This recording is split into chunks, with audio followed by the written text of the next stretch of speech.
Et salut, coucou, bienvenue tout le monde, c'est Florent le Meeple Vert pour le live du samedi matin où ensemble on va parler des sorties des jeux de société de cette semaine. Le principe c'est qu'on va sur MyLudo pour regarder les fiches des sorties et on discute un petit peu ensemble tout simplement du jeu, de nos envies. Si le jeu vous donne envie ou pas, vous n'hésitez pas à marquer dans le chat sur Twitch, ici.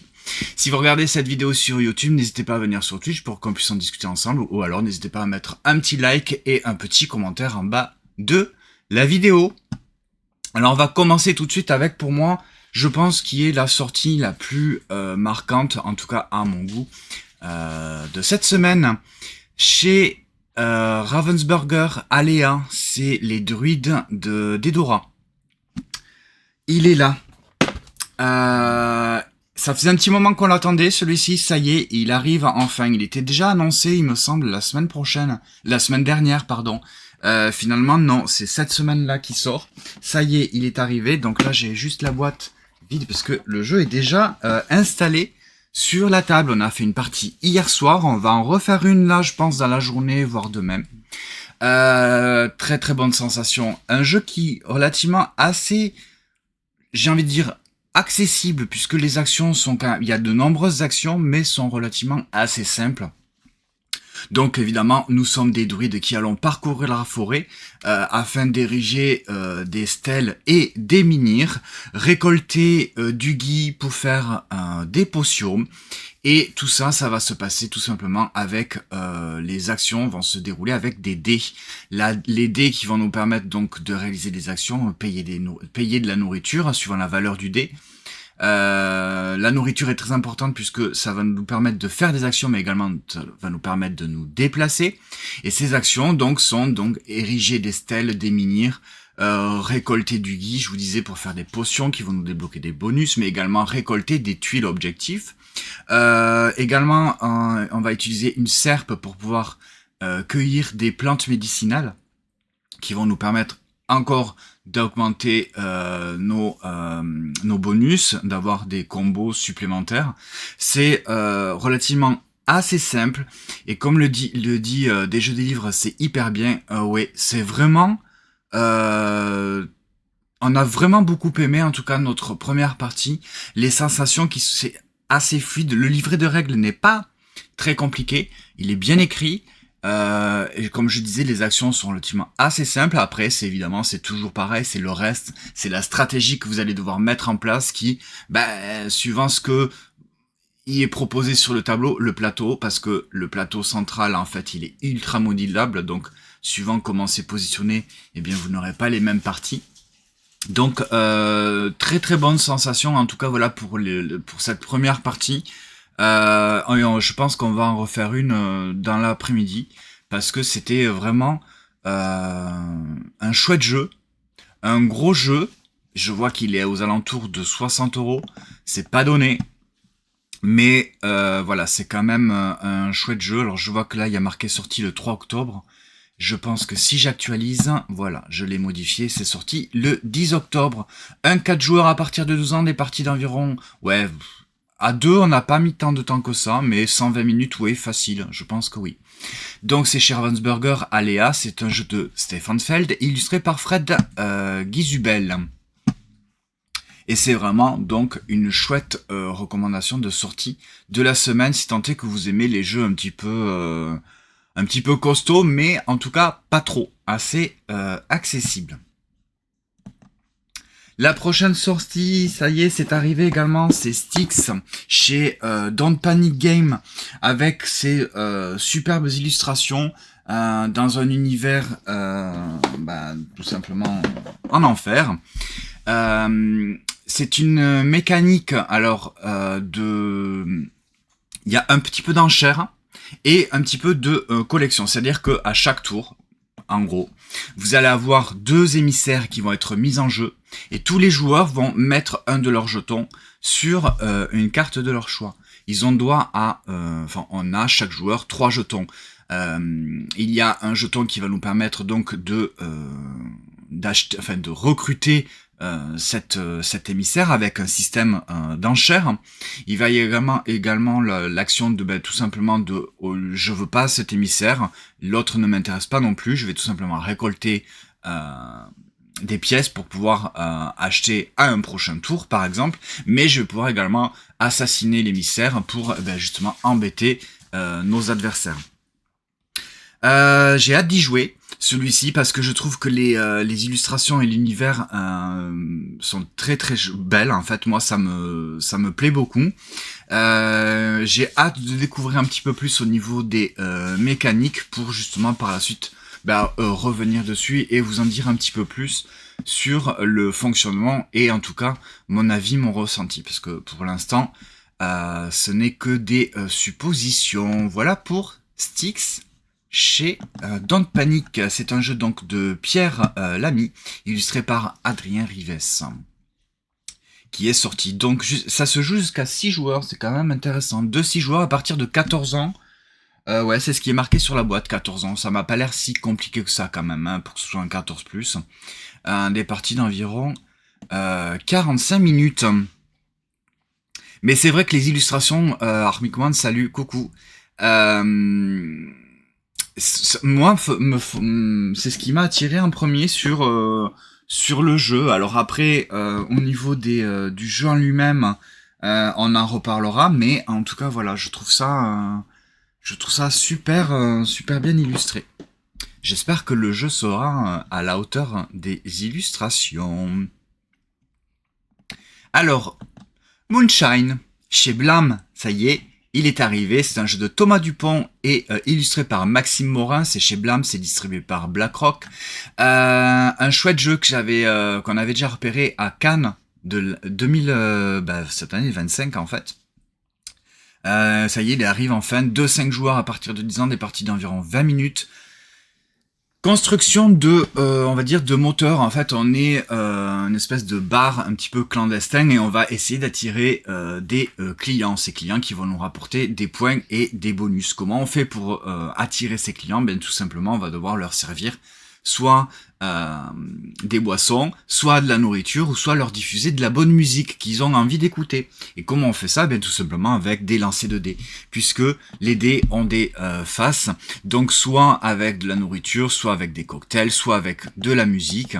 Et voyez, ce type de client, par exemple, pour le recruter, celui-ci, ben il faudrait que j'ai 3 dés avec une face de cocktail. Et une fois que j'ai ces 3 faces de dés visibles, eh bien je vais pouvoir le recruter. Ça va m'apporter donc des points, des couleurs, des petits bonus supplémentaires. Je passe les détails, mais vous avez plus ou moins compris le principe. C'est relativement assez simple. À la base, j'ai ces 3 dés blancs. Il me semblait qu'il y en avait un peu plus. Non, il n'y en a que 3 au début peut-être.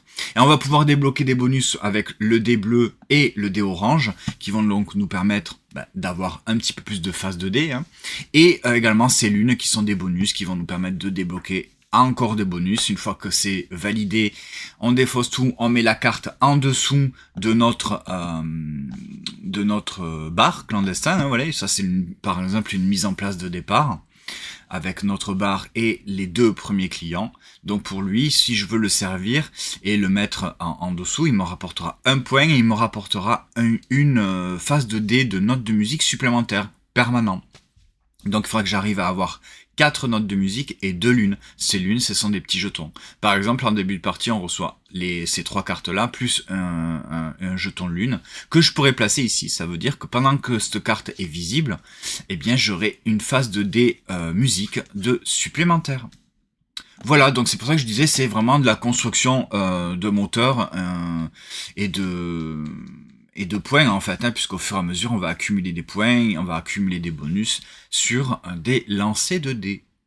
Donc c'est très beau, c'est relativement assez simple. Là vous pourrez presque jouer avec mes petites explications et ça marche plutôt pas mal. Il y a plein donc il y a pas mal de cartes hein, en fait, hein, donc ça ouvre pas mal de stratégies et c'est vraiment une courbe comme ça sur une même partie où ça peut aller au début un petit peu lentement et puis après ça peut aller très vite en fonction de tous les bonus qu'on aura pu accumuler tout au long de la partie avec nos clients qu'on aura satisfaits.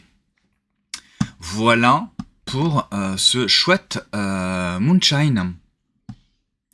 Alors, petit Gouda, tu nous dis, Moonshine disponible dans aucune boutique et pourtant je suis en Haute-Savoie là où se situe Blam. Ok. Ah bah tu vois, je savais pas. Alors, moi il me semble que j'ai vérifié. Alors, en boutique, tu parles du coup en boutique physique. Parce que Moonshine, alors bon, sur Ludum, il y a marqué précommande, mais bon, précommande le 10 octobre. Alors peut-être qu'effectivement, il y a eu un petit souci au niveau de l'approvisionnement.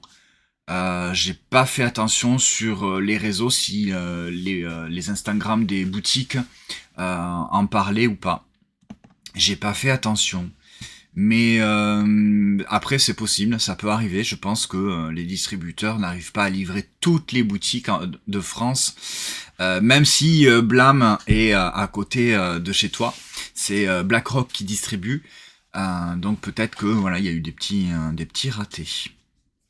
Bon écoute, je pense que c'est une question de quelques jours. En attendant, on peut peut-être trouver un autre petit jeu, par exemple avec Roomshare, qui est disponible donc également aux alentours de 16 ou 17 euros, de 4 joueurs à partir de 8 ans, pour des parties d'environ 20 à 40 minutes. Alors 40 minutes, je pense que c'est quand même un peu beaucoup. Sur la boîte, c'est 20 à 30 minutes. Roomshare, c'est donc c'est proposé par Musoka Studio. C'est un jeu de Kamoto et illustré par Makoto Takami. C'est vraiment un jeu très fun, très sympa, dans lequel vous allez avoir une mise en place, voilà, avec des cartes, avec des chambres en fait ou des pièces, et on va faire de la coloc, c'est-à-dire que à mon tour de jeu c'est ultra simple, je vais jouer une carte. Les cartes là principalement ce sont des clés de couleur. Donc si je joue une carte bleue, eh bien je vais positionner un de mes meeples sur une carte, une pièce où il y a déjà un meeple bleu, par exemple. C'est tout simple.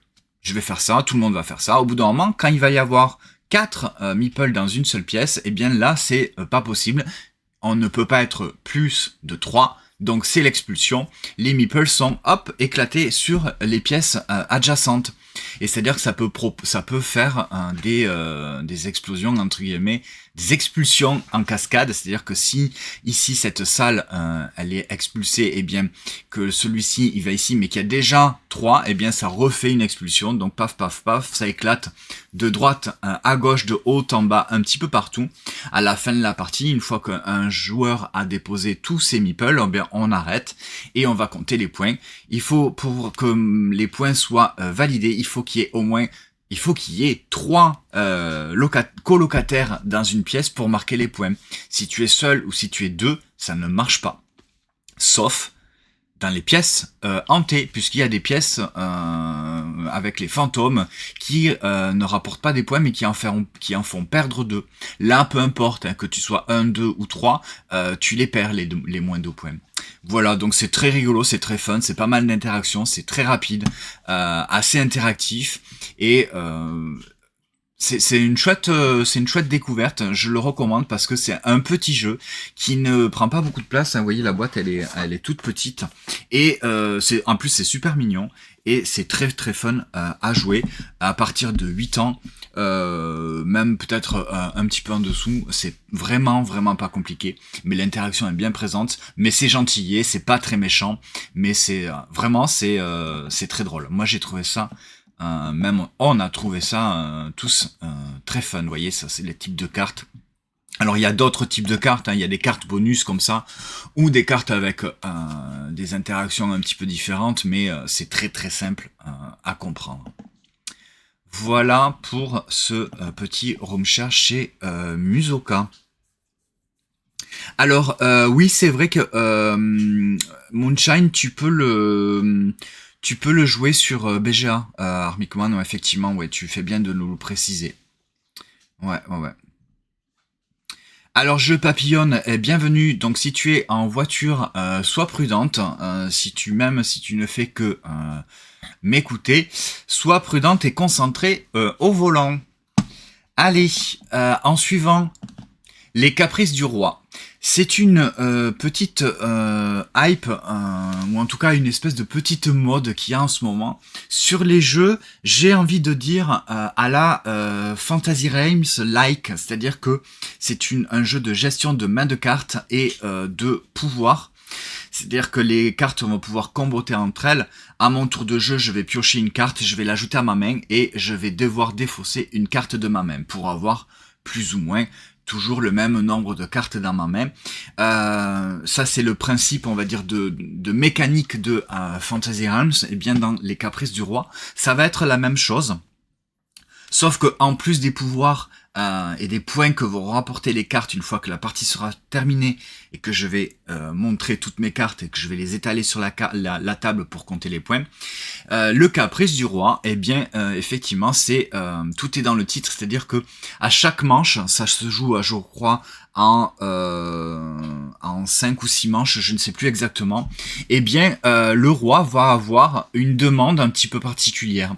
Alors j'ai fait une partie et sur cette partie-là, il y avait ces deux cartes-là qui, je pense, sont toujours plus ou moins les deux cartes de départ.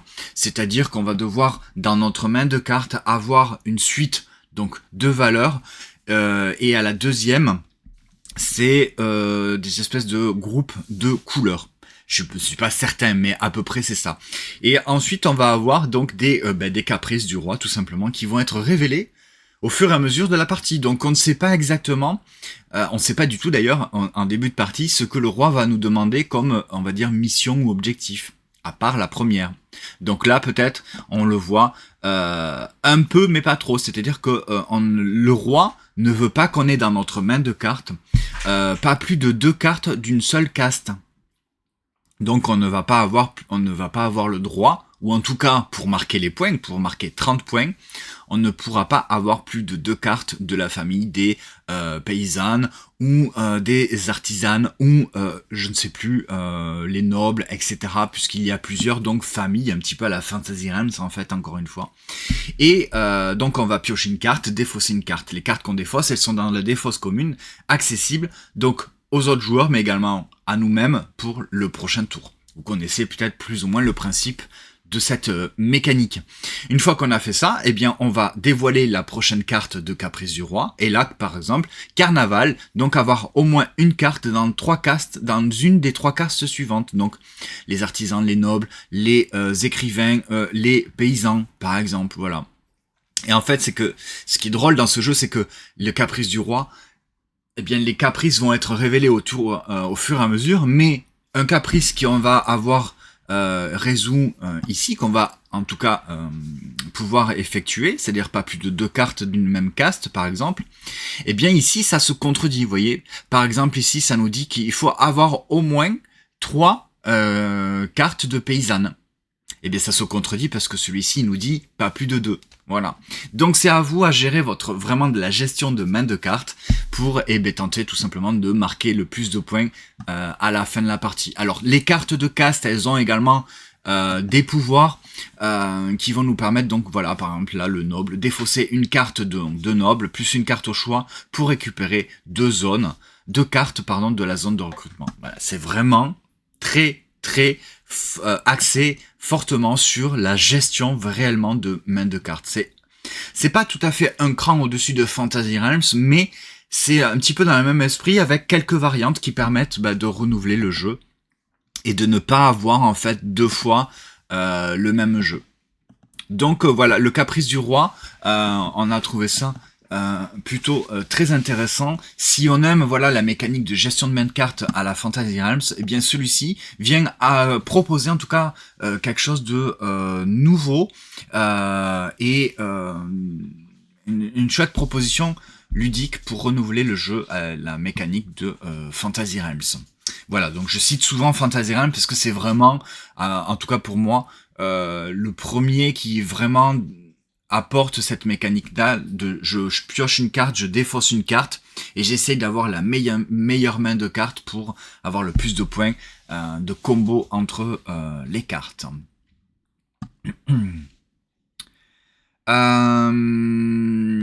Alors, Petit Gouda qui nous dit, tu m'as apporté chance après 3 boutiques, j'ai enfin trouvé Moonshine, boutique d'Aix-les-Bains pour les Savoyards. Eh bien voilà, écoute, hein, très bien.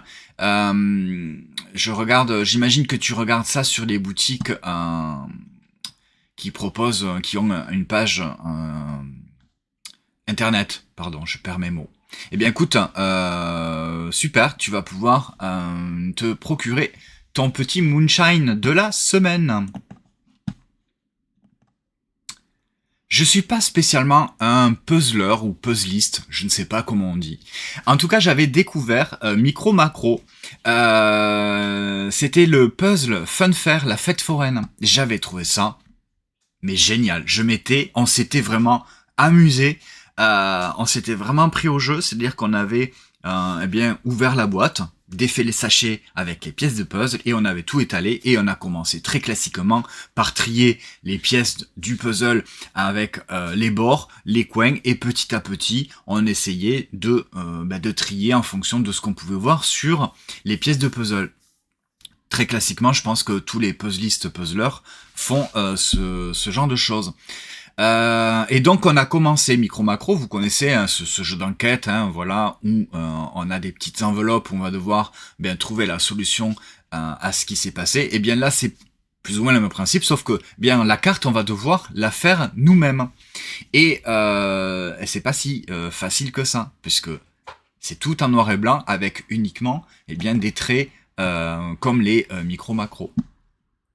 C'est ultra prenant, c'est-à-dire que la première boîte qu'on a fait, on l'a fini dans l'après-midi, on n'a pas pu le lâcher parce que c'est un puzzle quand on connaît en tout cas le principe de Micro Macro, on a envie d'aller plus loin, on a envie de retrouver tous ces petits personnages, se dire attends lui je l'ai déjà vu là, il me semble que ça c'est moi qui l'ai fait dans le puzzle.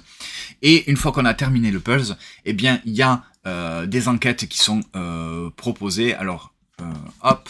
Donc il y a 2 enquêtes exclusives, hein, donc sous des principes pareils d'enveloppe, et il y a 40 missions, cherche et trouve un petit peu à la manière d'un Où est Charlie, c'est-à-dire que on a une grande planche où on va devoir retrouver les situations en fait sur la carte en fonction de ce qui est demandé sur cette grande planche. Donc, thème du football, bon, ça ne m'intéresse pas spécialement le thème du football, mais quand même, j'ai vraiment très très envie de refaire un puzzle micro-macro et par la suite de trouver toutes les petites situations et de résoudre ces enquêtes-là. C'est vraiment très très très fun. Et merci à Big Mish pour le follow. Et bienvenue. On est en train de parler des sorties de jeux de société de la semaine. Alors, et bienvenue. Donc voilà, Micro Macro puzzle football. Si vous n'êtes pas habitué à faire du puzzle, tentez-le parce que si vous aimez Micro Macro, ça va vraiment vous donner envie de le faire en fait. Franchement, c'était assez un petit peu impressionnant en connaissant déjà Micro Macro de se pencher sur un puzzle parce que on retrouve un petit peu la patte graphique de Micro Macro et c'est vraiment très très intéressant. On a passé un bon moment. Donc là voilà, Micro Macro puzzle football qui est ici. Voilà que je n'ai pas encore ouvert. Il est là. Voilà. J'ai hâte de le faire. T'as la ref ou t'as pas la ref? Année 2010, j'ai pas beaucoup la ref. Je suis plus d'un t'as la ref des années 80-90, à la limite peut-être 2000, mais année 2010, waouh, c'est super dur parce que non. Je fais partie d'une génération où les années 2010, c'est pas ma génération. Donc voilà, par exemple là, si je prends les exemples, alors t'as la ref année 2010, c'est quoi? C'est tout simplement un jeu d'ambiance et de quiz, on va dire, qui porte sur la pop culture, le cinéma, la télévision, la musique et tout ce qui englobe l'actualité en tout cas de cette décennie. Donc par exemple ici, citer tour à tour des phrases cultes issues des 3 premiers Tuches. Eh bien, je suis incapable de répondre à même une seule puisque je n'ai jamais vu un de ces films. Donc je ne sais pas. Donc quel super-héros des Avengers prend Spider-Man sous son aile dans le film Spider-Man Homecoming? Bon, mais il y a la réponse qui est en dessous. Ça, je le savais. Voilà. Mais le reste, c'est quand même vraiment pas si facile que ça. Alors je vois qu'il y a un truc sur Game of Thrones. Probablement, je pourrais répondre également. Tout ce qui est à la limite les séries, mais à partir du moment où je les ai vus, les films à partir du moment où je les ai vus. Mais il y a des trucs comme ça où justement t'as la ref, où moi j'ai pas. Par exemple là je vois qu'il y a un truc sur One Piece, je suis incapable de répondre à quoi que ce soit sur One Piece. Donc en tout cas on y a joué, c'est plutôt rigolo parce que forcément tu rigoles parce que il y a des trucs tu sais pas. Mais bon, c'est ça qui est drôle. Il y a des trucs tu sais, il y a des trucs beaucoup de trucs quand même où tu t'es là, bah je sais pas de quoi vous parlez, notamment au niveau de la musique. Fou, ouais, moi j'ai passé une période où la musique des années 2010, c'était pas spécialement mon truc quoi. Tous les trucs enfin pas R&B, mais les trucs un peu français rap, j'ai absolument pas la ref. Voilà, c'était donc t'as la ref année 2010. Voilà, c'est une proposition en tout cas de jeu d'ambiance et de quiz qui est plutôt fun, rigolo. Et je pense du coup qu'il peut fonctionner avec les plus jeunes, puisque les plus jeunes, enfin toutes les ados, vont avoir plus la ref que nous sur certaines questions. Alors. Armic One, tu me dis l'an dernier, le funfair avait cartonné. Pour le puzzle, ouais, moi j'avais trouvé ça excellent, vraiment. Euh, ils le font tous ensemble pendant les vacances, ok. Et ouais, voilà, donc les tuches et les râpes à fromage, c'est ça, voilà. Alors juste, avant de terminer, donc là je vous ai fait une petite sélection des jeux, des sorties que... que j'ai à vous proposer. Je voulais juste peut-être revenir au plan sur quelques petits trucs, par exemple sans Boo Party, c'est un jeu enfant chez Loki à partir de 5 ans, 2-6 joueurs pour des parties d'environ 10 minutes. J'ai vu la petite vidéo que Loki a publiée sur les réseaux sociaux. Et ben voilà, encore un jeu enfant que j'ai envie de jouer et j'ai envie de découvrir. Et c'est bizarre parce que c'est encore un jeu de Florian Siriex après L'île des Moquis. Et eh bien il y a Boo Party, donc il est accompagné de Benoît Turpin, c'est illustré par Benetta Capriotti. C'est un jeu avec des cartes perforées, la manipulation a l'air d'être assez sympa. On va associer 2 cartes, une carte personnage et une carte déguisement pour faire un nouveau personnage. Et il va y avoir donc une voyante qui va devoir un petit peu démasquer les intrus, les monstres en tout cas qui se seraient déguisés pour Halloween. Pour s'infiltrer à la fête. Donc j'ai trouvé ça plutôt rigolo. Je vous invite, si vous avez des enfants, à regarder, à vous intéresser à ce jeu-là. En tout cas, moi, même entre adultes, je pense que je serais curieux d'y jouer parce que je pense que ça va être assez rigolo, qui reprend un petit peu une mécanique de mémoire. Donc pour les adultes, la mémoire c'est assez compliqué, mais ça doit être plutôt fun. Donc, Boo Party. Qu'est-ce que j'avais repéré? Il y a des jeux chez Queen's Game, là. Ça, il va falloir que je m'y intéresse. Kathmandu, Kingdom Builder, Nassau, pardon. Ça a l'air d'être plutôt pas mal. J'aime bien les jeux chez Queen's Game. Chez Yellow, Terrascape avec la grande maison à monter pour mettre entre le tueur en série et les victimes qui sont enfermées dans cette maison qui vont devoir s'échapper. Et voilà, c'est celui-là le dernier jeu, Thesaurus, pardon. Gros jeu chez Super Meeple de placement d'ouvriers et qui m'a l'air d'être un jeu avec pas mal de gestion, mais j'ai l'impression que je sais pas le thème de recherche, comment on dit, de cherche au trésor, je sais plus comment on dit s'il y a un mot, C'est vraiment une thématique voilà, qui est juste là pour faire joli, puisque j'ai l'impression que ça va être plus de la gestion d'argent. C'est-à-dire qu'on va gérer une société qui donc envoie des chercheurs pour trouver des trésors, mais c'est pas seulement ça. Ce qu'il y a vraiment autour et avant et après, ça va être la gestion donc de notre entreprise au niveau du financement, au niveau des mécènes, au niveau des musées, enfin vraiment, ça m'a l'air d'être un jeu plus axé véritablement sur la gestion un petit peu de l'économie de notre entreprise, plus que réellement sur le fait d'aller chercher des trésors au fond des océans. En tout cas, c'est très très beau. La ZDJ de Gaël Wichiko ont fait une vidéo sur Twitch qu'ils ont probablement dû remettre sur YouTube. Je vous invite à aller la découvrir si jamais vous voulez en savoir plus. Donc c'est un jeu de Cédric Millet et illustré par Oscar Manuel et Yann Vellani, et c'est donc distribué en France par Néoludis. Cédric Millet, c'est marrant parce que c'est l'auteur de, si je ne me trompe pas, il me semble, de Beyond. Où c'est qui me l'a mis ici? Voilà, Behind, c'est son auteur. Kyoto no Neko, tiens, bah voilà, tu vois. Et c'est vraiment des jeux vraiment très très différents, c'est rigolo. Donc voilà pour Thésaurus. Donc si vous voulez en savoir plus, il y a également le podcast que Super Meeple fait régulièrement. Et ils en parlent, ils en ont parlé il n'y a pas très longtemps. Armic One, le Terrorscape pour Halloween a l'air incroyable. Je suis pas spécialement hypé par ce jeu-là. Ça ne m'intéresse pas spécialement en fait. Voilà, celui-ci. Je sais pas si on voit une photo. Alors visuellement sur la table, oui, ça en jette. Hein, ça claque. Hein, c'est-à-dire que vraiment.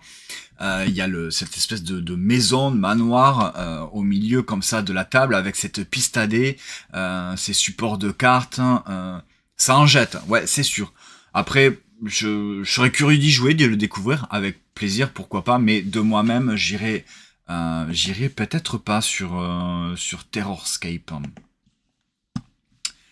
Donc effectivement c'est un côté très asymétrique parce qu'il y a un joueur qui joue le tueur en série et les autres joueurs qui doivent donc ce sont les pauvres victimes qui doivent s'échapper au lieu de prendre la porte de sortie, qui vont monter tout simplement à l'étage comme dans tous les films d'horreur comme ça.